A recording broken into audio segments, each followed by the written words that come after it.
할렐루야. 새해 복 많이 받으시기를 주님으로 축복합니다.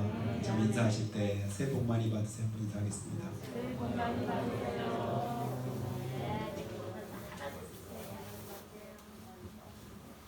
복 받으시기 바랍니다. 숙제입니다. 숙제. 올해의 숙제는 뭘까요? 복 받는 게 숙제일 줄로 믿습니다. 근데 복이 뭐냐가 중요해요. 내가 생각하는 복이 진짜 복이 있을 수 있고 가짜 복이 있을 수도 있습니다. 내가 꿈꾸고 소원하고 이루고자 하는 일이 그대로 되는 것이 내가 복이 될 때가 있고, 그대로 되지 않는 것이 오히려 복이 될 때도 있습니다. 여러분, 새해 복 많이 받으라고 할 때 세상 사람들이 가지고 있는 그런 생각의 복이 아니라 하나님께서 기뻐하시는 복을 받기를 축복합니다. 그래야 진짜 복이거든요. 내가 보기에 바른 길도, 사람이 보기에 바른 길도, 필경은 사망의 길이라고 성경에 몇 번씩 반복해서 강조하는 이유가 분명히 있습니다. 내가 볼 때, 내가 생각할 때, 내 마음에 기대할 때 그것이 하나님의 마음에 맞고 하나님의 뜻에 맞아야 궁극적으로 결국 우리에게 복이 됩니다. 그런 복을 덧입게 되기를 축복해요. 그래서 주 안에서 복 되시길 바랍니다. 우리 믿는 사람들 그렇게 인사를 합니다. 주님 안에서 복 되신 2022년 한 해가 되시기를 예수님으로 축복합니다.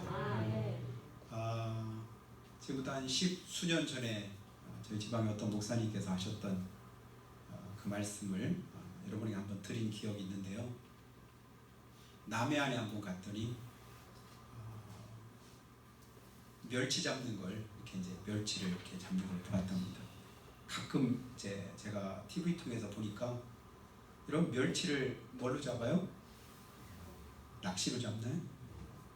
큰 그물 가지고 배가 이제 잡는데 한번 잡으면 얼마나 많이 잡는지 아마 몇 톤은 되는 것 같아요. 그러니까 그물에 잔뜩 그 멸치가 이렇게인데 아마 그 잡은 그 멸치가 몇 마리인지 세라고 한다면 아마 셀 수 있는 사람이 아무도 없을 거예요. 근데 그것을 이제 다 쏟아놓고도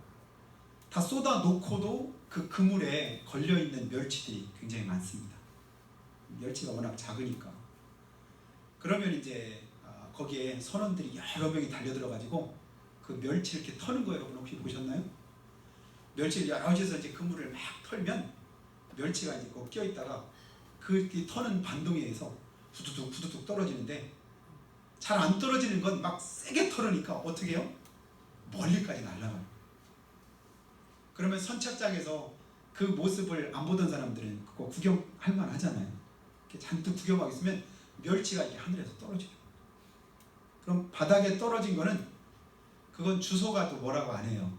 그러니까 사람들이 봉지 하나씩 들고 있다가 밖에서 이제 관광 온 사람들 또 지나가는 사람들이 그걸 이제 주워가지고 한 봉지씩 들고 가서 찌개도 끓여 먹고 또 집에 가져가서 어떻게 이제 음식도 만들어 먹고 그런다고 합니다. 그런데 지방에 어떤 목사님이 남해안을 갔다 오고 나서 기가 막히게 하던 그 소리 한 번 더 여러분에게 한번 들려주면요. 멸치 가운데 값이 얼마나 했더니 3kg짜리 한 박스에 100만 원 넘는 멸치가 있더랍니다. 여러분 알고 계셨죠? 그때 그분은 처음 듣는 소리라 그 말을 듣고 나서 무슨 멸치가 아무리 비싸도 멸치지 그게 무슨 100만 원이 넘냐. 그랬더니 이 멸치는 보통 멸치랑은 다른 멸치다. 뭐가 다르냐? 그럼 멸치가 아니라 그럼 말치냐? 똑같은 멸치인데 잡는 방법이 다르대요. 보통의 대부분의 우리가 먹는 멸치는 그물로 잡는데 이건 뭘로 하냐면 옛날 전통 방식의 죽방이라고 있어요. 그러니까 나무로 이렇게 만든 그물을 이렇게 울타리처럼 쳐놓고 나서는 멸치들이 거기로 이렇게 오면 그걸 비늘 하나 안 떨어지게 상하지 않게 산채로 잘 잡아가지고 그걸 이제 그대로 잘 건조해서 말려서는 보통 일반적으로 우리가 먹는 멸치와는 다르게 아주 멸치를 명품으로 만들어서 판답니다. 그래서 좋은 거 상품은 3kg짜리 박스 안에 지금 멸치값이 얼마인지 모르겠는데 100만 원이 넘는데요. 그러니까 제가 생각할 때 그걸 사 먹는 사람이 있을까? 여러분 사 먹는 사람 있을까요? 있으니까 팔죠. 여러분 세상에는 의외로요 정신 나간 사람이 많더라고요. 그러니까 보통 사람이 생각하는 것과는 전혀 다른, 일반적인 사람들은 돈을 쓰는 것도 웬만하면 아껴 쓰려고 하고 알뜰하게 쓰려고 하고 그러는데, 전에 친구 목사님이 한번 했던 말이 생각납니다. 요즘에는 돈 못 써가지고 환장한 사람들이 있답니다. 못 써서. 그러니까 어떻게 쓸 줄을 몰라서, 쓰고 싶은데 쓸 방법을 모르는 거예요. 너무 많아서. 아, 그런 사람들은 살만도 하겠구나. 제가 생각할 때 아니 비늘 조금 떨어지면 어떻고, 멸치가 조금 상처가 있으면 어떻고, 멸치가 멸치지. 그래서 별 다를 바 없다고 생각했는데 그게 아닌 것 같아요. 아, 명품이라고 하는 데는 그래도 그만한 가치가 있고 그만한 또 이제 차이가 나는 것을 보게 됩니다. 그래서 보통 우리가 이제 식당에 가면 한식당 이렇게 가게 될 때 굴비 한 마리씩 구워져 나오잖아요. 그 굴비가 어디 굴비일까요? 어디 굴비인지 모르죠. 모르긴 몰라도 한 가지 확실하게 하는 건 영광 굴비는 아닐 거다. 이것만큼 제가 확실하게 합니다. 왜 그렇죠? 영광 굴비는 크기도 똑같아도 똑같은 생선인데도 거기 거는 굉장히 비싸요.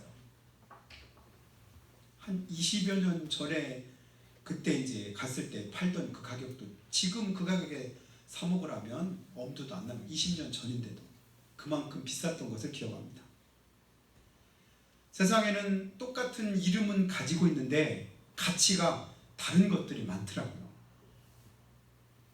사람이면 사람이냐, 사람이 사람다워야 사람이지. 여러분 사람인자 5번 해석한 거 혹시 여러분 들어보셨나요? 사람인자가 5번인데 이게 무슨 뜻이냐라고 물어봤더니 사람이면 사람이냐, 사람이 사람 같아야 사람이지. 말 되죠? 똑같은 사람입니다. 똑같은 영이 있고 육이 있습니다. 똑같은 대한민국에서 하루 삼시세끼 밥 먹으면서 똑같이 살아갑니다. 그런데 똑같지 않다는 거예요. 다르다는 거예요. 더더군다나 하나님께서 우리를 보실 때는 일반 사람들하고 예수 믿는 우리하고 같을까요? 다를까요? 같다면 우리는 예수 믿을 필요가 없죠. 분명히 다른 줄로 믿습니다.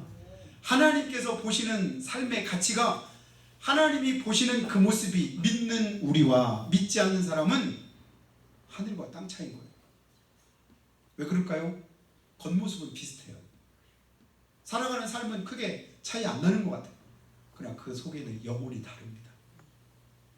하나님은 그 영혼의 가치를 훨씬 더 귀하게 보시고 가치 있게 보시는 거예요. 명품은 백도 그렇고 가방도 그렇고 뭐든지 다 이름만 명품이라고 붙여 있으면 보통 거보다는 보통은 몇 값절로 더 비싸잖아요. 근데 어떤 분은 비싼 값을 해. 이렇게 이제 느끼는 사람도 있고, 아니 그거나 이거나 뭐 가방이 물건만 잘 넣으면 되지 그게 뭔 차이 있겠어? 이렇게 또 생각하는 사람이 있고, 그러니까 생각 차이 따라 다른데 어쨌든 물건 따라 보면 그 명품을 고치는 사람은 가만히 보니까요, 보통 사람들은 명품 백하고 보통 그냥 일반 백을 구분을 잘 못한대요. 그래서 저는 이상하더라고요.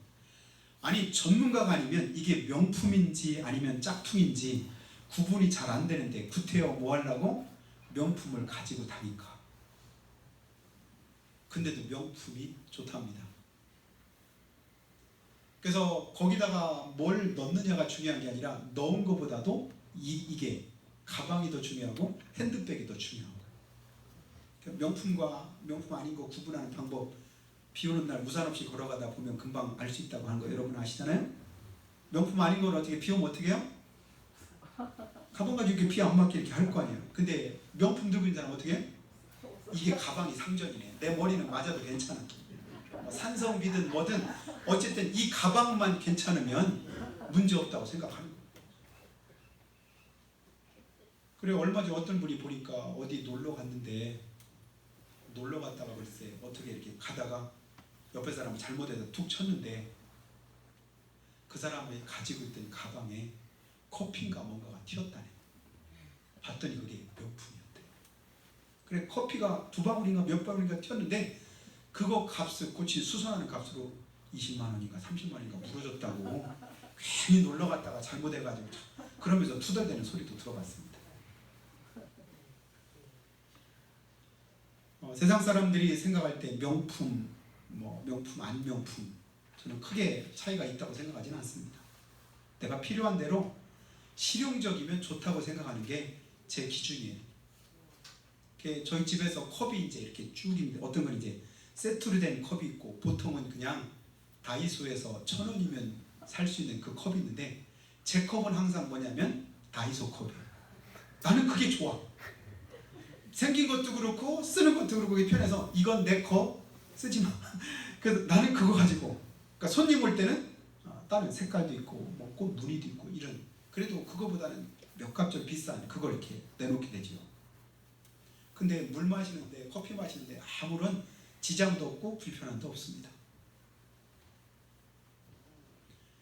근데 명품은 중요하기 때문에 그걸 이제 낡아도 수선도 하고 어디 이제 찢겨지면 고치기도 하고 하는데 극한 직업인가 뭔가 오래전에 한번 TV에서 그걸 고치는 사람이 나와서 고치는데 보니까요 가방을 고치는데 가방에 이렇게 보면 여기 이제 그 바늘로 박음질한 게 있잖아요. 바늘코가 몇 개인가까지도 다 세더라. 바늘코. 그래서 바늘코가 몇 개인가 이게 딱 해가지고 거기에 딱 이게 명품과 아닌 거의 차이는 명품에 바늘코까지 사람이 다 외우고 있는 거예요.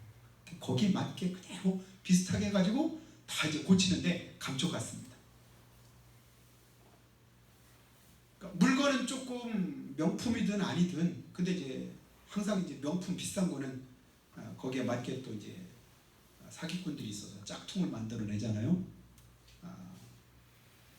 짝퉁인 줄 알고 그냥 싼 값에 사서 남들 보기에는 그래도 괜찮은 가방 들었나 보다 이런 마음 가지고 들고 다니면 괜찮은데 짝퉁을 명품인 줄 알고 명품값 주고 사가지고 다니다가 어떤 데 살림이 좀 퉁해서 이걸 팔려고 나중에 봤더니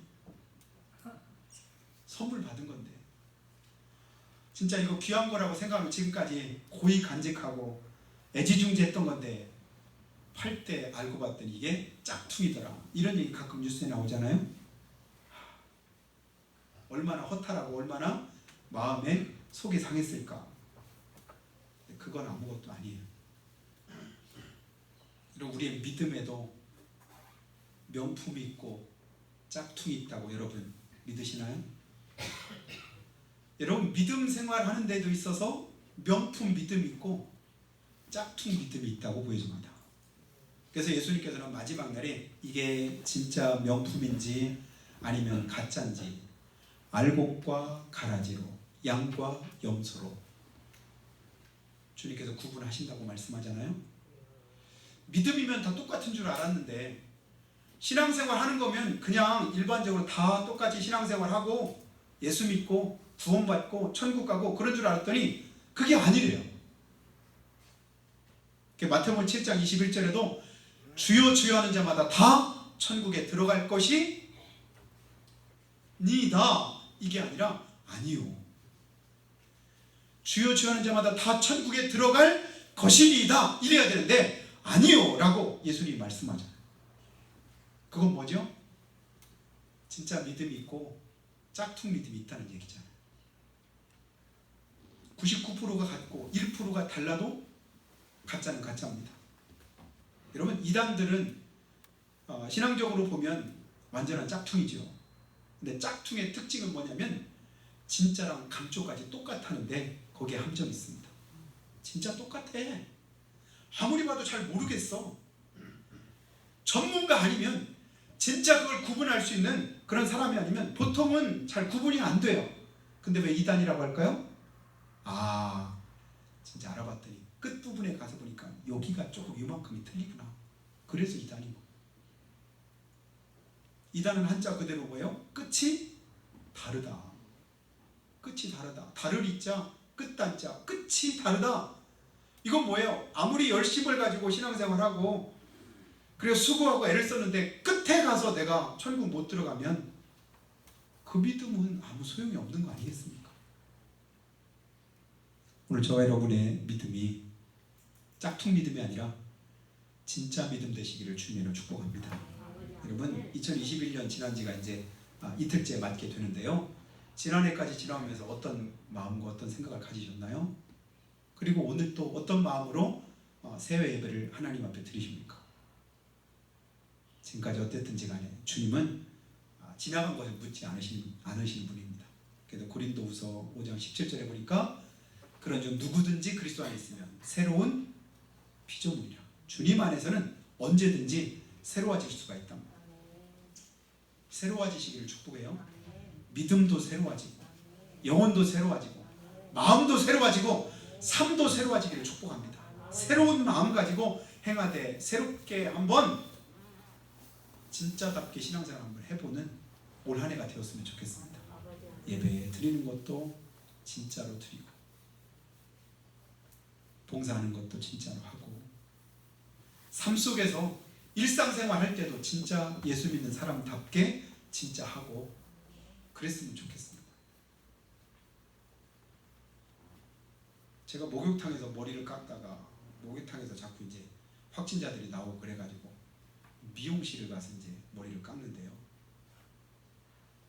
두 번째 이제 미용실을 갔더니 미용실 원장님, 제가 아무리 봐도 어째 고객님은 제가 볼 때는 목사님 같은 생각이 들어요. 말도 몇 마디 하지도 않았어요. 그냥 뭐 깎는 저는 가만히 머리 어떻게 깎아달라 저때가 이렇게 안 하고 그냥 깔끔하게 깎으면 되죠. 알아서 하시고 늘 그러거든요. 그러니까 잠바 입고 갔는데 근데 이제 아무 소리 안 했어요. 왜냐하면 괜히 또 내가 목사라고 하면 굉장히 불편하잖아요.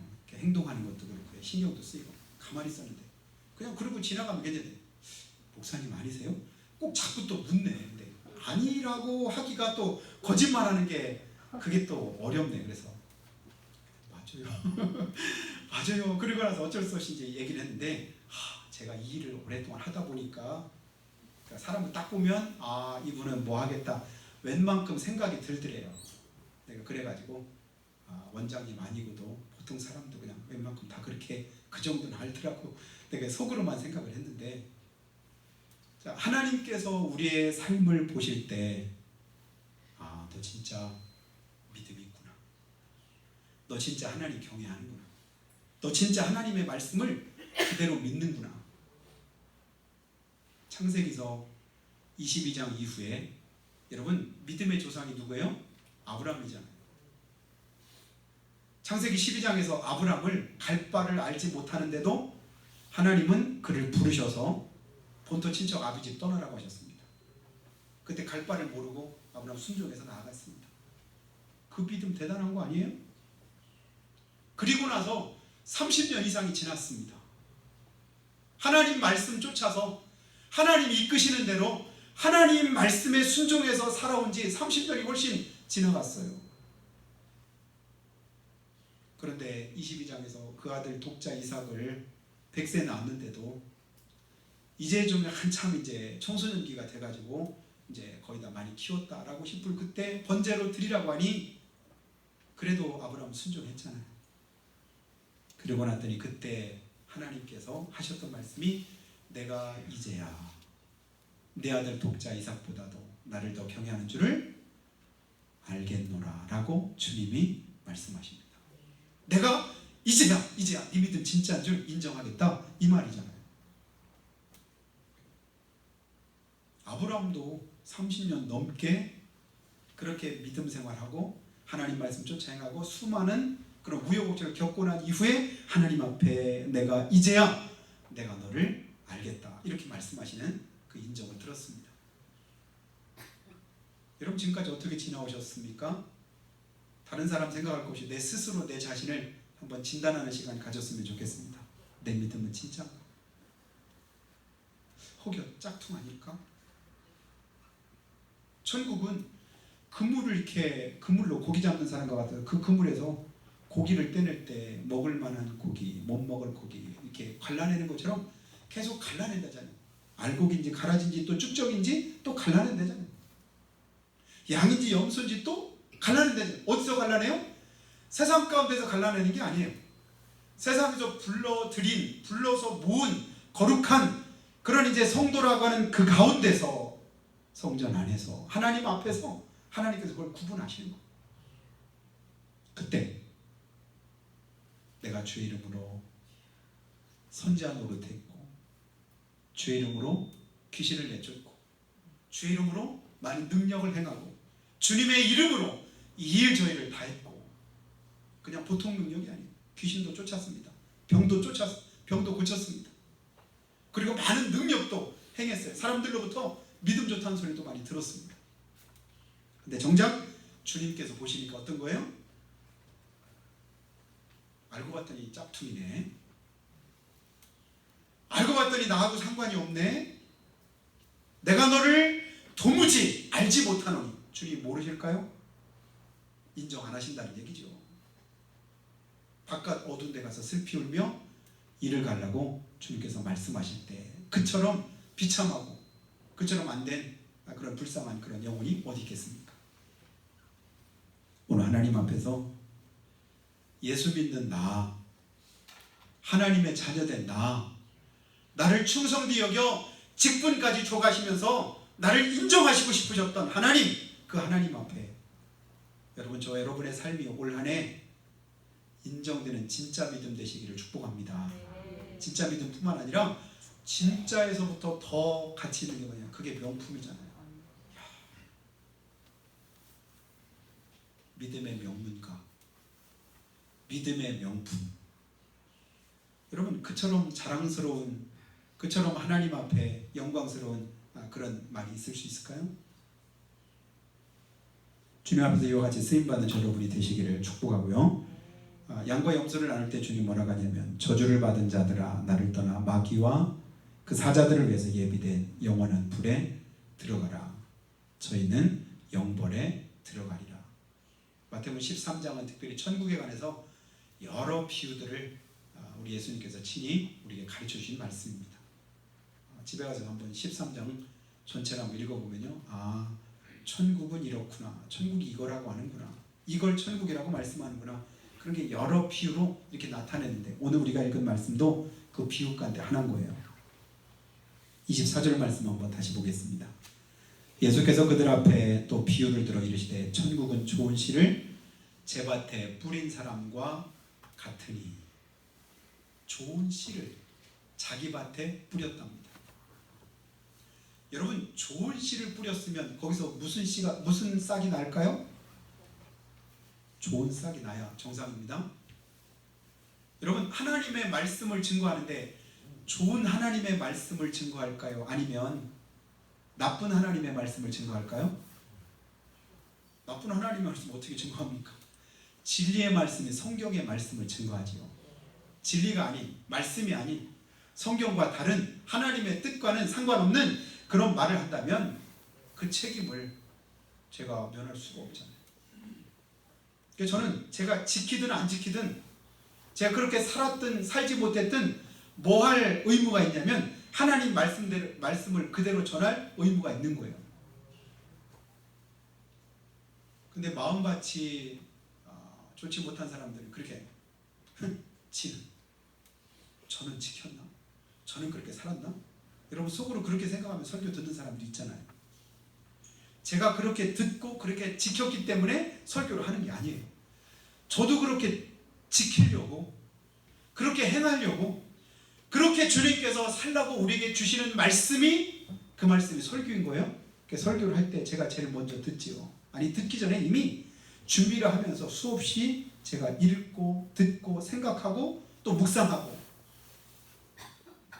그러면서 그 부분이 제 마음에 걸릴 때는 그거 가지고 하나님 앞에 또 다시 기도하고, 그러니까 내가 그대로 살아온 삶이 있다면 좀 더 자신 있게 말씀을 증거할 수 있고, 그렇지 않을 때는 마음의 찔림을 가지고 또 그렇게 전하되, 앞으로는 더 잘 해야 되겠다, 그런 깨달음도 가지고, 그게 설교예요.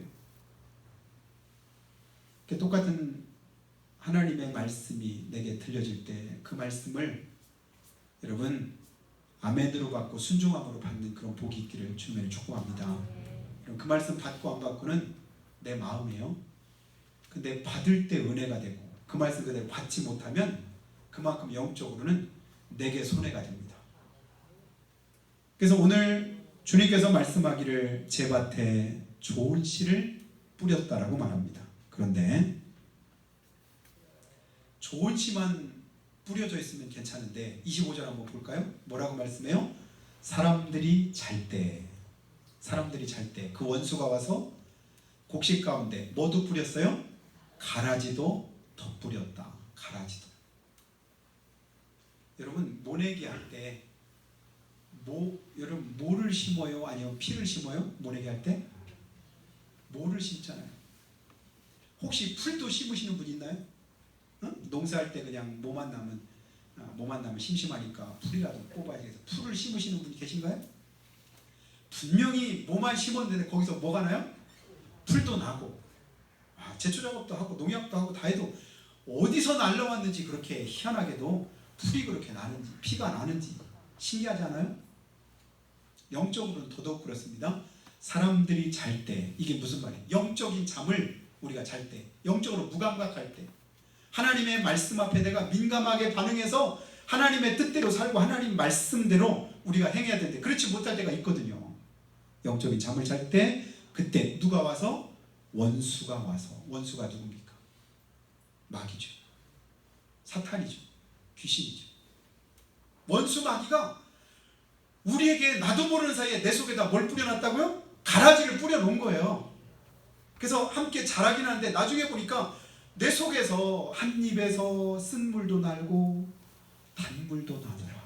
아니 야고보서에 보니까 사람이 쓴물이든 단물이든 한 입에서 한 마리 나와야 되는데 어떻게 같이 나올까? 나도 모르는 사이에 잠들어 있을 때 원수가 그렇게 뿌려놓은 거예요. 거기다 쓴물을 타 놓은 거예요. 여러분 거기에 속지 마시기를 바라요. 영적인 분별력이 있기를 바랍니다. 하나님의 말씀대로 이 말씀에 비춰보니까 이 부분은 잘못됐구나 이렇게 알아야 돼요. 그래서 싹이 나고 결실할 때 처음에는 몰랐는데 나중에 봤더니 거기에 뭐가 있어요? 가라지도 보이거늘. 이 가라지가 뭘까요? 그게 바로 우리가 신앙생활에 나타나는 짝퉁 믿음입니다. 예배는 드려요. 주일은 지켜요. 하나님께 헌금도 합니다. 봉사도 해요. 헌신도 해요. 그러면 진짜 믿음이라야 되잖아요. 그 믿음이 가짜면 안 되잖아요. 냉수 한 그릇도 결코 상을 잃지 않으려고 주님께서 말씀했으니 하나님 옆에 가면 받을 상급이 있어야 되잖아요. 나중에 봤더니 아무것도 없네. 헛수고만 했네. 그러면 안 되지 않습니까? 여러분 올 한 해 믿음 생활을 진짜 바로 하시기를 축복해요. 누구를 위해서? 나를 위해서. 여러분 신앙생활은 누구를 위해서 하는 게 아니에요. 나를 생각해서 내 영적인 신세를 생각해서 하는 겁니다. 주님 앞에 서게 될 그날에 지난해도 어쨌든 간에 코로나의 여러 많은 그런 위기 상황도 있었고 또 불편함도 있었는데 어쨌든 지나갔잖아요. 올 한 해도 어떻게 지나갈지 모르지만 그러나 믿음으로 살고 하나님의 뜻대로 살기를 힘쓸 때 주님 앞에 서는 그날에 저 여러분이 진짜 믿음 하나님 인정하시는 내가 이제야 네가 그렇게 믿음대로 하나님 말씀대로 행하는 사람인 것을 알겠다. 인정하실 만한 그런 축복된 삶이 되기를 주님이라고 축복합니다. 보통 때는 잘 구분 안 돼요. 그러니까 그거 보고 나서 사람들이 뭐라 하냐면 가라지 뽑을까요? 근데 그냥 놔둬라. 마지막 때 가라지 먼저 품꾼한테 시켜서 그거 뽑아다가 불사르고 나머지 알곡은 곳간에 드리라고 할 거다. 수십 년 동안 내가 신앙생활해도 명품 아니라 짝퉁으로 생활했고 내 마음대로 했어도 뭐 별 문제 없는데요? 괜찮은데요? 나 이제 나중에 천국 가면 되지요? 착각일 수 있습니다. 여러분 교회 다니니까 천국 갈 수 있나요? 침례 받았으니까 나 구원 받았나요? 오늘 하나님 앞에서 예배 드리고 있으니까 내가 하나님의 자녀인가요? 여러분 그렇게 되기를 축복합니다. 하나님 앞에 그렇게 믿음으로 고백하고 하나님 말씀대로 살고 하나님 앞에서 예배도 드리는데 그렇게 돼야지요. 그런데 오늘 보니까 주여 주여 하는 자마다 다 못 들어간다잖아요. 씨를 뿌리는데도 불구하고 똑같이 좋은 씨 뿌리는데 어떤 건 길가에 뿌려지고 어떤 건 돌밭에 뿌려지고 어떤 건 가시덤불에 뿌려지고 또 어떤 건 옥토에 뿌려지고 나중에 열매 맺는 건 몇 프로예요? 반의 반밖에 열매를 안 맺는 거예요. 옥토에 뿌려진 것만 열매를 결실하는 거예요. 아, 신앙생활에 4명 중에 3명은 가짜일 수 있겠구나. 거기 보니까 다 똑같이 하나님의 말씀을 기쁘게 받았습니다. 하나님의 말씀으로 받았어요. 그런데 햇빛이 비추니까 힘들고 어려우니까 금방 포기하는 사람도 있고, 금방 뿌려졌는데 뿌리도 내리기 전에 이미 새들이 와서 먹는, 마귀가 하나님의 말씀을 내가 오늘 들어서 올해는 진짜 내가 신앙생활 열심히 잘해야지 다짐하기도 전에 이미 내 마음에서 뺏어가는 원수 마귀가 아주 그냥 생명의 말씀을 뺏어가는 그런 사람도 있을 거예요. 근데 어떤 사람은 또 잘 싹도 나고 잘 자랐습니다. 근데 나중에 보니까 가시던 불에 이렇게 기세에 눌려서 결실을 못해요. 시험이 올 때, 어려움이 올 때, 또 시련을 당할 때 금방 또 넘어지고 결국은 그동안 신앙생활 열심히 했던 게 헛수가 되는 그런 경우도 있습니다. 여러분, 그때마다 하나님께서 우리에게 주시는 말씀들이 있습니다. 환난 날에 날 부르라. 내가 너를 건지리니 네가 나를 영화롭게 하리로다. 너는 내게 부르짖어라. 내가 내게 응답하겠고 내가 알지 못한 크고 비밀한 일을 내게 보이리라. 오늘 앞에 있는 이제 글씨 뒤에 있는 현수막에는 뭐가 있어요? 너희 행사를 여호와께 맡기라. 그리하면 이루리라. 다른 누구의 말을 듣고 내 생각을 붙잡고 그러는 것이 아니라 하나님의 말씀을 붙들고 신앙생활 하시기를 축복합니다. 말씀이 그렇게 내게 명하셨구나. 하나님의 말씀이 내게 그렇게 들리는구나. 하나님께서 오늘도 내게 이런 삶을 원하시는구나. 우린 이미 허물과 죄로 죽었던 그런 영혼을 하나님께로부터 예수님의 보혈로 구원받고 자녀가 된 그런 축복된 사람들입니다. 그런데 우리가 하나님의 자녀로서의 삶을 잃어버릴 때가 어느 때일까요? 허물과 죄로 죽었기 때문에 성경은 뭐라고 하냐면 하나님과 우리가 원수가 되었었답니다. 원수. 여러분, 하나님과 원수가 돼가지고 우리가 살 수 있을까요? 축복 받을 수 있을까요? 천국 갈 수 있을까요? 하나님이 원수인데 원수가 있는 천국을 내가 갈 수 있겠습니까? 하나님과는 우리가 친근히 행해야 될 줄 믿어요. 하나님과 가까이 하라. 하나님을 친근히 해라. 하나님과 함께하는 그런 삶을 성경에서는 수없이 우리에게 요구하고 있습니다. 하나님을 가까이 하고 친근히 하고 그에게 말씀으로 또 은혜로 또 그 순종해서 그렇게 하기를 바라는데 우리는 그렇지 못할 때가 있어요. 아마 지금 농사를 오래 지으신 분들 말고는 피하고 벼하고 이렇게 피기 전에는 이렇게 놓고 구분을 하라고 하면 못 하실 분도 아마 많이 있을 거요. 여러분 자신 있게 할 수 있나요? 저는 아예 농촌에서 태어났고 또 지금도 농촌에서 이렇게 목회를 하고 있기 때문에 저는 분명히 알 것 같은데, 그런데요 막상 이렇게 보면 잘 모르겠더라고요. 어느 때까지 잘 몰라요? 이게 필 때까지는 잘 모르겠다. 필 때까지. 그런데 신경 안 쓰고도 금방 아는 때가 있습니다. 뭐가 먼저 펴요? 벼가 먼저 핍니까? 피가 먼저 핍니까? 피. 껍질 피. 그건 아주 그냥 먼저 쑥 올라와가지고는 벼는 나중에 숙이기라네. 이놈은 잘 숙이지도 않죠. 그죠? 저 잘났다고 먹으시대요. 영적인 상태가 그런 것 같아요. 가라지라고 말할 때 성경에 보니까 진짜는 다 보니까 너 진짜 내가 병들었을 때, 내가 가난할 때, 헐벗었을 때, 힘들고 어려울 때 나한테 도움을 줬고 찾아와 줬고, 그리고 감옥에 갇혔을 때 나를 위해서 이만큼 애써주니 참 고맙구나. 그러면서 칭찬하니까 주님 제가 언제 그랬어요? 네가 그랬다. 주님 말씀하시죠. 근데 가짜는 뭐라고 하냐면 내가 병들었을 때도 돌아보지도 않고, 가난하고 헐벗을 때도 모른 척하고, 힘들고 어려울 때도 그냥 무관심하게 그렇게 지내고 그랬다니까. 내가 언제 그랬어요? 또 똑같이 따지는 거예요. 지극히 작은 자에게 한 것이 나한테 한 것이고, 안 한 것이 또 안 한 것이다라고 주님이 말씀을 합니다. 명품 신앙을 보니까요, 나는 무익한 종입니다. 이 고백이 항상 있었던 것을 봅니다.